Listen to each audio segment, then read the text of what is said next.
Hey. Kaz, how's it going, man? I'm good. How are you doing? I'm trying to get out somewhere quiet. We're doing a sound check in Anaheim right now. It's all good, man. And hopefully you can hear me okay. I can hear you pretty well. So. Awesome. Yeah, man, I can hear you perfectly, man. We both got. So the last time we talked was Uproar, right? Yeah, man. Last time we talked was about a week before Uproar in Indianapolis, man. Right. Yeah, man. It's been going good on this end. How about you, dude? Yeah, things have been going good, man. Just been working a lot, finishing the record, and I haven't really had any time to relax, So, but I mean, work is good.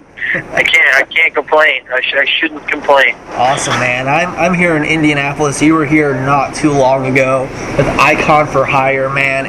Things have not, like you said, not died down one bit, man. You just got the new album just released yesterday or Tuesday. Yeah. And Tuesday. Yeah, I had a chance to check that album out yesterday, and oh my God, it is amazing, man. You did a great job on that. No, dude, thank you for saying that, man. I really appreciate that. I know you listen to a ton of music, so that means a lot. I really appreciate that. We're excited about it. I was really excited. It was an awesome process. It was ups and downs, just fighting, with myself and what should go on the record, what shouldn't go on the record, and a lot of pre-production. But I think it turned out great. I'm happy with it for sure. Awesome, yeah. I mean, it's like I said, it's an outstanding record, and just like the previous record, you definitely didn't hold back on getting personal on this one. Right. It's and to me that makes a better album when it's just a bunch of songs written around a single. The record usually isn't very good, but when you can tell that the artist and the songwriter really took their time to get personal, that makes it for a better record. And what are some of the things that you really wanted to touch on and talk about on this record? A lot of stuff has happened since Something for the Pain, man. Yeah, well, I think the first record was very, very personal. I talked a lot about my past and sort of how I fought with my demons, and I still take each day at a time as far as that's concerned. But as far as songwriting and the artistry and the first record, it was very much first person, and I think it was more of a studio record. And my approach was more taking, instead of me and I, now it's more like we and us as a society, us as a people, us as, for me, the blue-collar sort of upbringing, middle-class citizen, its approach on life and how we face it every day together. And so that was definitely more of that on this new record, Awesome. Speaking about it being about us as a whole, on this supporting the last album, you really had a chance to, I'm sure, talk to a lot of fans who've connected with your music, and I'm sure that a lot of stories that they've told played into some of the songs as well. And a lot of artists have that experience. Is that something that happened with you in this case as well? Yeah, man, that's an awesome observation. I really appreciate that. And yes, the answer is yes.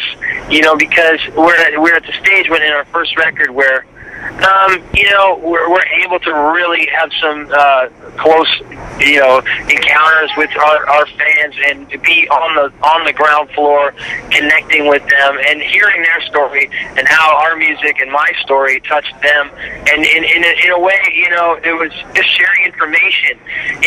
I was just back in my hometown, Hamilton, Steeltown. We were sitting there talking with my friends about how companies are getting bought out, they're getting fired and rehired at a cheaper rate, at a less of their salary, and just like there's a lot of political and a lot of everyday sort of, like a song in the new record called Caught in the Middle is just about sort of that everyday life and how we're trapped there and how we can sort of maybe overcome it, or just maybe even the observation is enough to connect with people that now we know what it is, where do we go from here. And that's what I mean about, I don't always offer solution as an artist. I'm more of an observer. I'm the messenger, and so there's a lot of statements. I wouldn't say there's a lot of blank statements.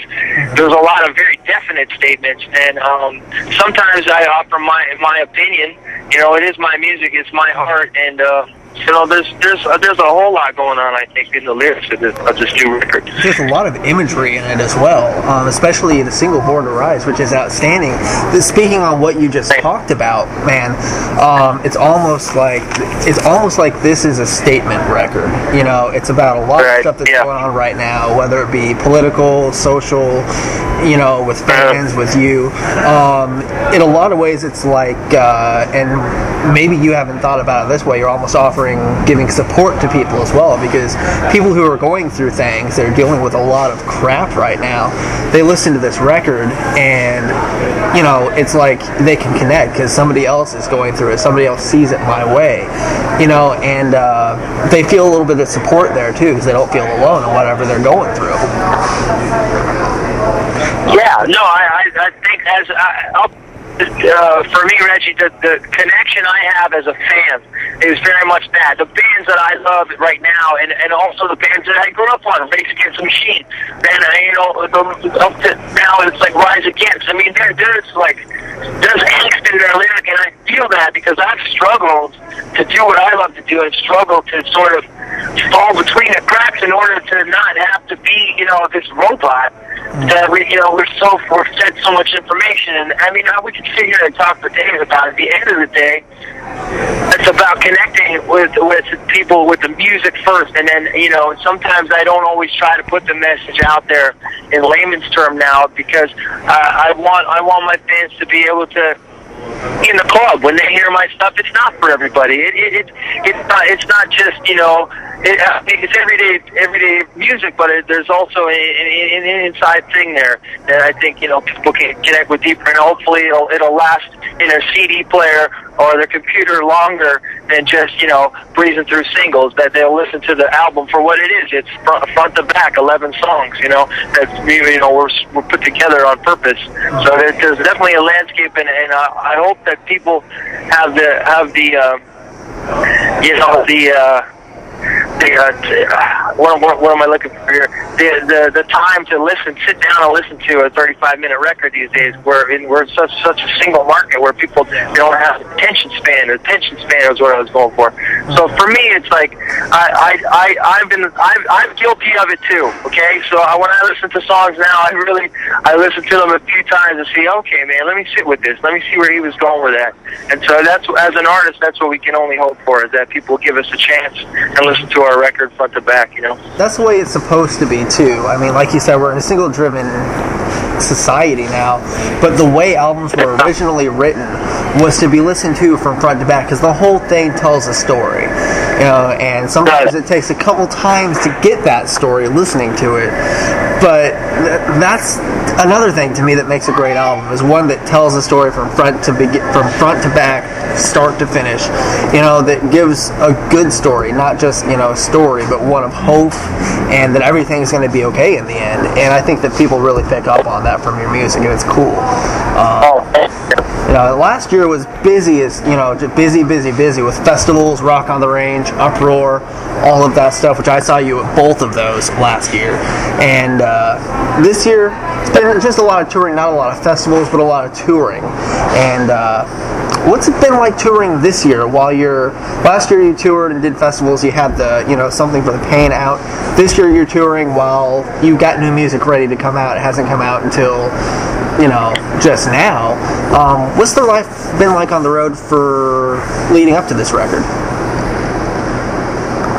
Well, it's I think we're getting a new record sort of well rehearsed. You know, I think that we've been, you know, nothing's really changed.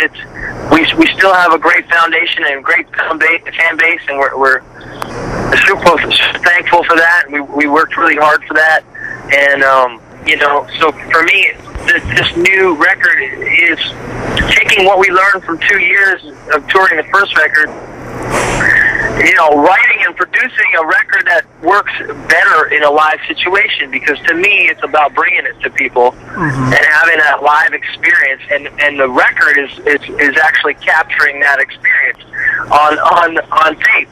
You know, whereas now it's so easy to do studio records and do it reverse. You know, it became the industry standard to make a studio record. You're crazy to go tour a record and then record it. That's that's not cost effective. You know, but listen, for me, it's the same thing as it always is for Redlight King. We want to put on the best show possible. We want to connect with people. We want to put on a high energy rock show and play a lot of these new songs that are built for that. Absolutely, and you guys are playing shows with Sick Puppies right now, which is one of my personal favorite bands of all time. And just like you, they've got some very personal songs. Their fans really connect with their lyrics, so it's got to be a great show. Great lyrics, great music, great bands, and the fan participation and energy has got to be out of this world on some of these shows. Just tell me a little bit about what it's like being on the road with a band like Sick Puppies, who, you know, with fans like that. Well, I think that we're really connecting with their fans, and we're seeing a lot of our fans and their fans are the same sort of demographic, you could say that term. But you know, I personally like the band. We've only just begun, so I really can't. I wish I could comment more. We did our first show with them yesterday at the Roxy in Los Angeles, California. Wow. We're in Anaheim tonight, and we'll be on the road with them right up until October 13th, 12th to 13th. Wow. So, you know, we're really looking forward to it. We appreciate being there, and, you know, we're hopefully going to bring out some of our fans and connect with some of their fans. Very cool, yeah. I mean, the shows have got to be, you know, obviously you just started, but the shows that are going to happen are, to me, they've got to be just outstanding shows that are coming up. I mean, those are you guys and Sick Puppies. That's a tour I wish I could see. Beautiful, man. We're not hitting you guys with that. We're hitting you with Hailstorm. Hailstorm when? December 7th. December 7th. Got it. Yes. Yeah. I've already got that one bookmarked and already on that one. So, I mean, again, we're looking forward to that run, too. We like Lizzie and the whole band, man. Great people. Sorry, hell of a show. With a lot of the festivals and big shows that you guys have played now, what's one thing that you have learned, and maybe something that you've taught yourself through playing some of the biggest stages in rock and metal this year, you know, over the last few years? I pour my heart out, man, every time. I'm myself. Awesome. You know, the thing about it for me is I don't script stuff, so I've learned a lot of artists too, and I think there's some things that I need to say and want to say to my audience that I will, but a lot of times I just come in with a very relaxed, you know, honest feeling of just saying, you know, no matter the number of people, I just treat it like, you know, we're all hanging out, we're all friends, and I got nothing to hide, you know, and that's really given me confidence on those big stages, and I've always had my best shows when I go with that attitude. Awesome, man. Well, hey, man, I want to thank you first and foremost for always staying true and real to yourself and not selling out and always being for real and honest. And then I want to thank you for taking the time to talk to me tonight. Again, it's always fun. It's always great just to sit down with you for a couple minutes. Thank you, brother. Thank you. It's great talking to you, man. I really appreciate that.